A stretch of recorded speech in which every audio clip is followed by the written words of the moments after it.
Hello dear student, welcome in the class of biology. In preview lecture we are discussing about class 9 chapter number 14 natural resources. In preview lecture we are discussing about what is natural resources, what's their type. There is a two type, inexhaustible resources and existable resources. Okay, they are further divided into subgroup. Renewable resources, existable resources divided into renewable resources and non-renewable resources. Today we are discussing about the topic air. Before starting the topic air, we want to know what is atmosphere. The multiple layered gaseous envelope surround the planet Earth is called atmosphere. हमारे चारों तरफ गैसों की multiple गैसों से बनी हुई multiple layer से बना हुआ जो लेयर्स होती हैं दैट इज कॉल्ड एटमॉस्फेयर, है ना। एटमॉस्फेयर के बिना लिविंग ऑर्गेनिज्म का अर्थ पे सरवाइव करना पॉसिबल नहीं है। ठीक है, ये जो एटमॉस्फेयर है इसको 5 लेयर्स के अंदर डिवाइड कर रखा है। Troposphere, stratosphere, mesosphere, thermosphere and exosphere. Atmosphere का मेन काम क्या होता है? सनलाइट को अर्थ से क्या होती है, अर्थ पे एंटर होने से रोकने का काम करते हैं। सबसे लोअर रीजन जो होता है वो होता है troposphere, lower region of atmosphere, जहां पे एयर प्रेजेंट होती है और जिसपे ह्यूमन बींग जो होते हैं वो सरवाइव करते हैं, है ना। ये सब्जेक्ट डिफरेंशिएट हीटिंग, है ना। इसके बाद 8 से 20 किलोमीटर के इस पे देखने को मिलता है। ठीक है, कौन? ट्रोपोस्फेयर। कितना किलोमीटर? अर्थ से 8 to 20 किलोमीटर, 8 to 20 किलोमीटर के दायरे में हमको क्या होता है, ट्रोपोस्फेयर देखने को मिलता है और इसी के अंदर हम क्या करते हैं, सरवाइव करते हैं। तो today we are discussing about only atmosphere layer that is troposphere. अगर हम इसकी बात करते हैं तो ये जो होता है अर्थ पे जितने भी ह्यूमन बीइंग है, जितने भी बायोटिक फैक्टर है, वो सब किसकी प्रेजेंस में सरवाइव करते हैं? एयर। अगर हम एयर की बात करते हैं तो एयर क्या होता है? Mixture of gases, mixture of gases, है ना। मतलब क्या होता है, गैसेस जो होती है उनका मिक्सचर होता है क्या हमारा एटमॉस्फेयर। अगर हमारे लिए क्यों जरूरी है, मतलब क्या इंपॉर्टेंट रोल है एटमॉस्फेयर का अगर हम बात करते हैं, तो हमारे क्लाइमेटिक कंडीशंस जो होती हैं उनको कंट्रोल करने का काम करता है। जितने भी एयर जो है एक तरीके इनएग्जिस्टेबल नेचुरल रिसोर्स है जो अर्थ के ऊपर कभी भी खत्म नहीं हो सकता। वो उसी दिन खत्म होगा जिस दिन अर्थ क्या हो जाएगी, डिस्ट्रॉय हो जाएगी, है ना। और क्या होता है, अर्थ के ऊपर एक ब्लैंकेट जो होता है उसको कवर अप करने का काम करता है एटमॉस्फेयर। तो एयर क्या होता है, अगर हम एटमॉस्फेयर की बात करते हैं तो मिक्सचर ऑफ गैसेस,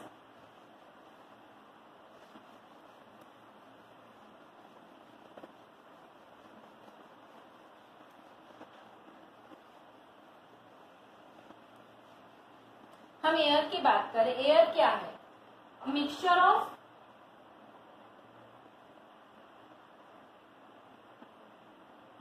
डिफरेंट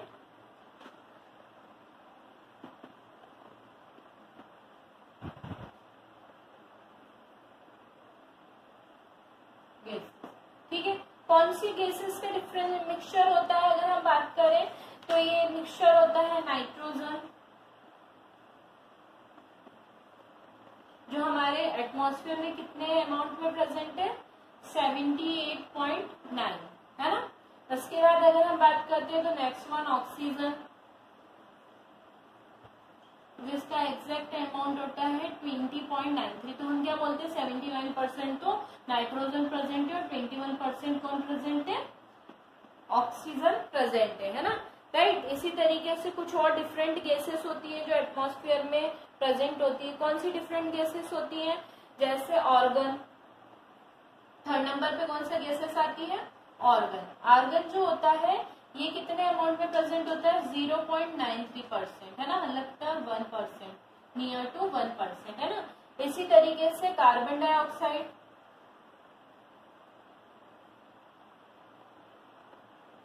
ये किस अमाउंट में प्रेजेंट होता है? ये होता है 0.03% के अमाउंट में, है ना। इसी तरीके से अगर हम बात करें तो कुछ और मिशेलियस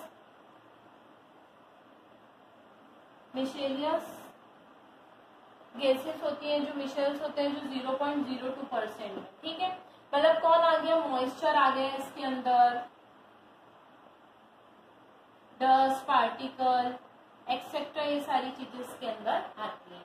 ये क्या होता है, ये होता है मिक्सचर ऑफ गैसेस, जो होता है एयर, जो डिफरेंट कंपोनेंट से मिलके बना होता है, nitrogen, oxygen, organ, carbon dioxide, है ना, मिशेलिनस, इन सब से मिलके क्या होता है, हमारा जो एयर होता है वो कंसिस्ट होता है, मतलब वो इन सब चीजों से मिलके क्या होता है, बना हुआ होता है।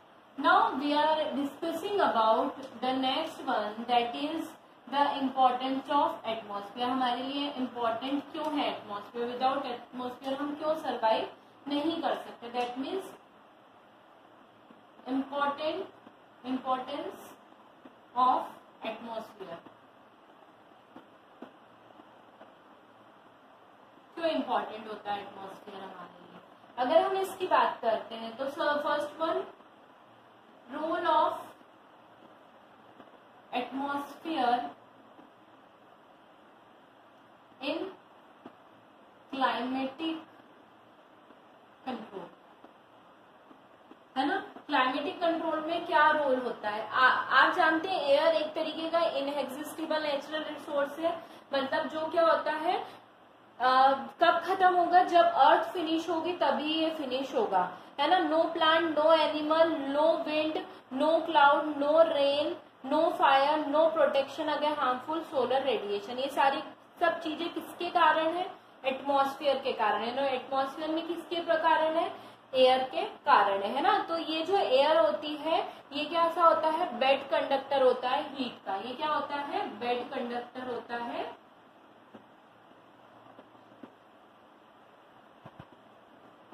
हीट का।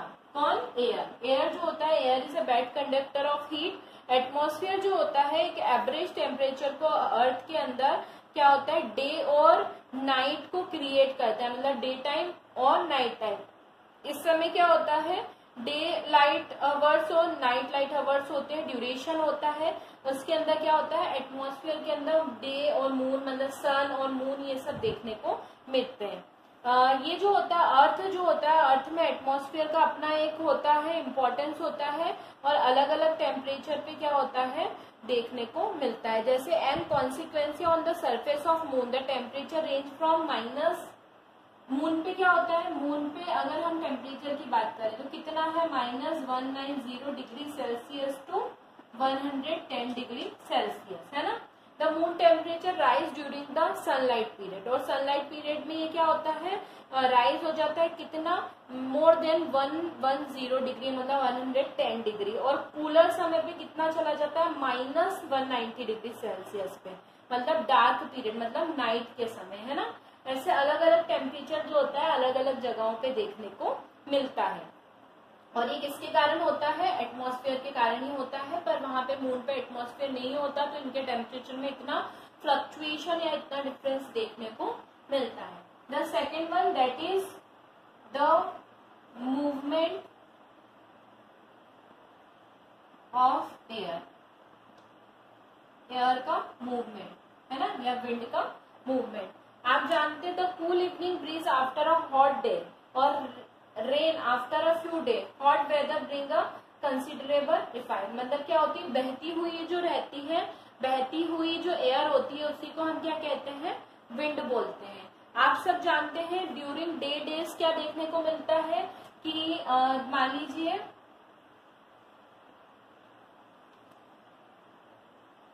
है ना, ये वाटर है, सी है, ये सी वाटर है, और ये क्या है, लैंड है। अगर हम बात करें तो आप ड्यूरिंग डे में देखते होंगे, ड्यूरिंग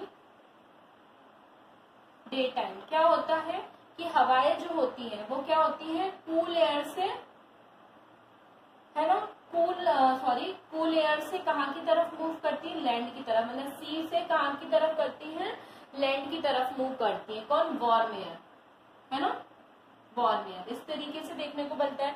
जबकि नाइट में क्या होता है, ये डायरेक्शन होता है किसका, ये मैं विंड का डायरेक्शन बता रही हूँ, है ना, कूल से हॉट की तरफ। ठीक है, कब ड्यूरिंग डे डेज, जबकि नाइट में क्या देखने को मिलता है, नाइट में जस्ट इसका अपोजिट होता है, ड्यूरिंग नाइट। ये जो मूवमेंट होता है एयर का जस्ट अपोजिट होता है, वो कहाँ से होता है, वो होता है लैंड टू वाटर। मतलब यहाँ पे क्या होता है, वार्म एयर होती है और यहाँ पे क्या होती है, कूल एयर होती है ना। इस तरीके से अपोजिट आप लोग देखते होंगे, दिन के समय हमें काफी गर्मी लगती है यही एयर के मूवमेंट के कारण, और नाइट के समय हमें इतनी ही क्या लगती है, गर्मी लगती है। ये सारी चीजें क्यों होती है, फ्लो जो होता है ना, ये किसके कारण देखता है, मूवमेंट ऑफ एयर के कारण ही होता है। आप देखेंगे अगर आप एक एसी के रूम में हैं और आपने दरवाजे खोले तो वो जो एसी कूल एरिया से कहाँ पे होगा, वार्म एरिया की तरफ, मतलब डिफ्यूजन होता है एक तरीके से, और जो विंड होती है वो क्या करती है, कूल से हॉटर की तरफ मूव करने का काम करती है। इसलिए क्या होता है, डे टाइम तो कैसा होता है, गर्म होता है, और नाइट टाइम कैसा होता है, कूलर होता है। इसके अंदर मूवमेंट ऑफ एयर के कारण ये देखने को मिलता है। अब कौन कौन से फैक्टर होते हैं जो अफेक्ट करते हैं, कौन कौन से फैक्टर होते हैं जो अफेक्ट करते हैं मूवमेंट ऑफ एयर को, अगर हम बात करते हैं तो uneven heating and land are different part of earth. मतलब क्या होता है, evaporation, condensation, rotating of earth है ना, presence of higher mountain range in the path of wind है ना, ये सारे कुछ होते हैं। मतलब बड़ी बड़े पहाड़ से टकरा के हवाएं वापिस आ जाती हैं, अर्थ का रोटेशन है उसके ऊपर, वेपराइजेशन के ऊपर, कंडेंसेशन के ऊपर है ना, लैंड की कूलिंग, वाटर बॉडीज कितनी प्रेजेंट है किसी पर्टिकुलर एरिया में, ये सारे कुछ फैक्टर होते हैं जो मूवमेंट ऑफ एयर को क्या करते हैं, इन्फ्लुएंस करते हैं या अफेक्ट करते हैं। ठीक है, और इस तरीके से our topic air has been completed. In next class there is some small topic are remaining, that is rain. Air का ही हम एटमॉस्फेयर की बात करें, एटमॉस्फेयर में ही एक इम्पॉर्टेंट पार्ट होता है दैट इज रेन। अगर हम रेन की बात करते हैं तो रेन जो है वो हमारे लिए बहुत इम्पोर्टेंट है ना। क्यों इम्पोर्टेंट है, विदाउट वाटर अर्थ के ऊपर लिविंग बॉडीज का या बायोटिक फैक्टर का सर्वाइव करना पॉसिबल नहीं है। और होती क्या है रेन, अगर हम रेन की बात करें तो अर्थ के ऊपर जितना भी वाटर होता है वो वाटर का इवापोरेशन होता है, इवापोरेशन होता है और फिर वो क्या करते हैं, कंडेंस होते हैं, और कंडेंस होके क्या करते हैं, वाटर बॉडी का फॉर्मेशन करते हैं, राइट। जैसे अर्थ के ऊपर बहुत सारी वाटर बॉडी प्रेजेंट है, रिवर के फॉर्म में, ओशन के फॉर्म में है ना। फिर यहाँ पे लैंड प्रेजेंट है, लैंड के ऊपर ट्रीज है ना। इनके अंदर क्या होगा, यहाँ से सब जगहों से, यहाँ से वेपराइजेशन, यहाँ से क्या बोलते हैं, ट्रांसपीरेशन होगा, ट्रांसपीरेशन है ना। यहाँ से क्या होगा, एवापोरेशन होगा। ठीक है, यहाँ पे क्लाउड्स प्रेजेंट होते हैं, ये जो क्लाउड्स है यहाँ पे इसका क्या होता है, कंडेंसेशन होता है। किसका, ये जो वेपराइज या इवापोरेट वाटर होता है इसका कंडेंसेशन होता है ना। वो कंडेंसेशन होकर क्या करते हैं, अर्थ के ऊपर वाटर ड्रॉपलेट के फॉर्म में, जिसे हम रेन कहते हैं, रेन आती है। और इस तरीके से क्या होता है, वाटर साइकिल जो होती है वो कंटिन्यू चलती रहती है ना। तो रेन भी हमारे लिए, एटमॉस्फेयर के लिए क्या है, एक बहुत इंपॉर्टेंट पार्टिकल है जिसके अंदर विदाउट वाटर अर्थ का होना पॉसिबल नहीं है, और ना ही अर्थ के ऊपर दूसरे लिविंग ऑर्गेनिज्म क्या कर सर्वाइव नहीं कर पाते। ओके, और रेन के साथ हमारा आज का टॉपिक फिनिश होता है। Next lecture we are discussing about air pollution. Okay, till then have a nice day, goodbye।